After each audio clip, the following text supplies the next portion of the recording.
दोस्तों यहाँ पर मैंने एक सेल्स का डेटा लिया है और यहाँ पर इस डेटा के अंदर मेरे 3 सेल्समैन हैं। अब मैं ये चाहता हूं कि मेरे डेटा की अकॉर्डिंगली ये निकल के आ जाए कि किस किस सेल्समैन ने कितनी सेल की है और उसका कितना कमीशन बनता है। तो इस वीडियो में मैं आपको बताऊंगा कि आप इफ एल्स का फॉर्मूले का यूज करके इसको कैसे निकाल सकते हैं। तो चलिए चलते हैं लैपटॉप स्क्रीन पर। यहाँ पर मैंने एक सेल्स का चार्ट लिया है और यहाँ पर मैंने सेल्समैन का नेम लिया है, उसका कितना कमीशन परसेंटेज है वो यहाँ पर हमने लिख दी है। अब देखिए यहाँ पर है डेट, पूरे मंथ की यहाँ पर डेट आ गई है, सेल्समैन का नेम आ गया है। यहाँ पर हमारे 3 सेल्समैन हैं जिनकी सेल्स यहाँ पर रिपीट हो रही है, सेल्स का अमाउंट आ गया है। इसके बाद हमें यहाँ पर कमीशन कैलकुलेट करना है कि हमारे सेल्समैन ने जो सेल्स की है उसको कितना कमीशन देना चाहिए। तो यहाँ पर हम इफ एल्स का फॉर्मूला यूज करेंगे। इसको मैं जूम कर लेता हूँ। देखिए यहाँ पर इफ एल्स का फॉर्मूला लगाएंगे, equal to if bracket start. अब लॉजिकल टेस्ट देना है हमें।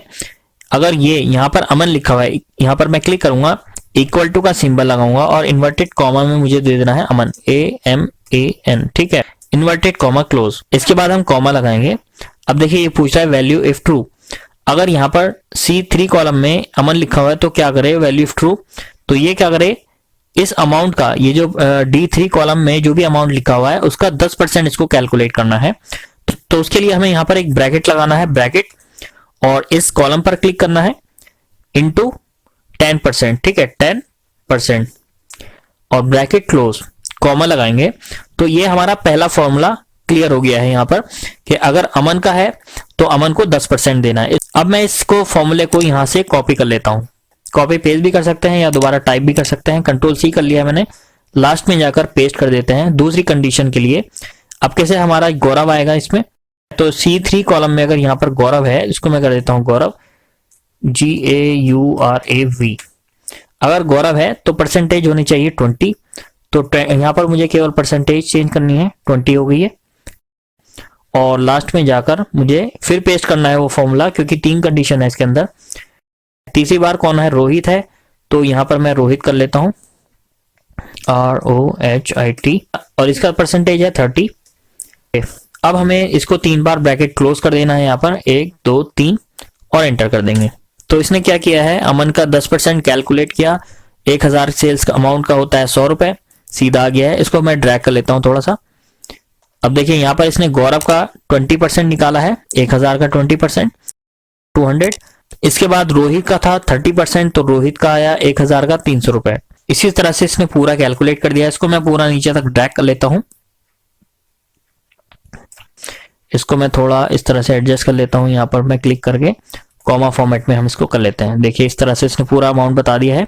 अब इस फॉर्मूले को मैं आपको दोबारा से समझा देता हूं एक बार। इसको मैं पूरे को कॉपी करूंगा और नोटपैड में इसको लेकर चलते हैं। यहाँ पर नोटपैड है, इसमें मैं जाता हूँ, यहाँ पर मैं पेस्ट कर लेता हूँ। देखिए इस फॉर्मूले को इस तरह से भी आप समझ सकते हैं अगर आपको नहीं क्लियर हो रहा है। जो इक्वल टू का ये सिंबल है, इसके बाद मैं एंटर मारता हूँ। इसके बाद पहला जो फॉर्मूला लगाया था, इफ की कंडीशन जो पहली लगाई थी वो यहाँ पर खत्म हो जाती है। इसके बाद मैं एंटर मारता हूँ और दूसरी कंडीशन यहाँ पर खत्म हो जाती है, मैं यहाँ पर एंटर मार देता हूँ। इसके बाद 3 ब्रैकेट दिए थे, उसके बाद मैं एंटर मार देता हूँ। तो हमारी तीनों कंडीशन इस तरह से मैंने लगाई है। मैंने इसको बताया है, इफ C3 कॉलम में अमन लिखा है तो D3 में जो भी लिखा हुआ है उसको 10% से मल्टीप्लाई कर दे, कॉमा लगा दिया है। दूसरा फॉर्मूला स्टार्ट करने के लिए, इफ C3 में गौरव लिखा हुआ है तो इसको क्या करना है, D3 कॉलम का 20% निकाल देना है। अगला मैंने कॉमा दिया अगले फॉर्मूले के लिए, इफ C3 में रोहित लिखा हुआ है तो D3 को 30% कर दे, उसका 30% अमाउंट निकाल दे। तो उसी तरह से इसने यहाँ पर निकाल कर दे दिया है।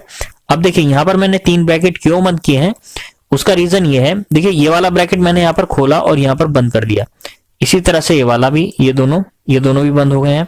लेकिन यहाँ पर आप देखेंगे ये वाला स्टार्टिंग वाला जो मैंने ओपन किया था ये बंद नहीं हुआ था। तो इन तीनों को हम एक साथ बंद करेंगे, वो लास्ट में हम इसको डाल देंगे। जितनी बार भी हम यहाँ पर देंगे, इससे ज्यादा हम कंडीशन दे सकते हैं, 4 कंडीशन 5 कंडीशन, सेम ही पैटर्न होगा उसका। और जितने यहाँ पर ब्रैकेट आप ओपन करेंगे उतने ब्रैकेट आप लास्ट में बंद कर देंगे, राइट। तो इस तरह से इसका फॉर्मूला है। अब देखिए यहाँ पर मैं जानना चाहता हूँ कि अमन का कितना कमीशन बना, गौरव का कितना और रोहित का कितना। 3 ही आदमी हमारे इस लिस्ट के अंदर हैं, तो उसके लिए हम पाइवट टेबल का यूज करेंगे। इस पूरे डेटा को मैं सेलेक्ट कर लेता हूँ लास्ट तक। अब यहाँ पर इंसर्ट में जाएंगे, पाइवट टेबल में जाएंगे और यहाँ पर मैं एग्जिस्टिंग वर्कशीट कर लेता हूँ। अगर मुझे ये चार्ट नई शीट में चाहिए तो न्यू में कर देंगे, और एग्जिस्टिंग करनी है तो यहाँ पर मैं इस पर मैं क्लिक कर देता हूँ और ओके कर दूंगा। तो ये जो रिपोर्ट देगा मुझे इसी शीट पर दे देगा। अब देखिए यहाँ पर मुझे सेल्समैन नेम को ड्रैग करना है और यहाँ पर छोड़ देना है, क्योंकि मुझे जो रिपोर्ट चाहिए वो नेम वाइज चाहिए। इसको मैंने यहाँ डाल दिया है।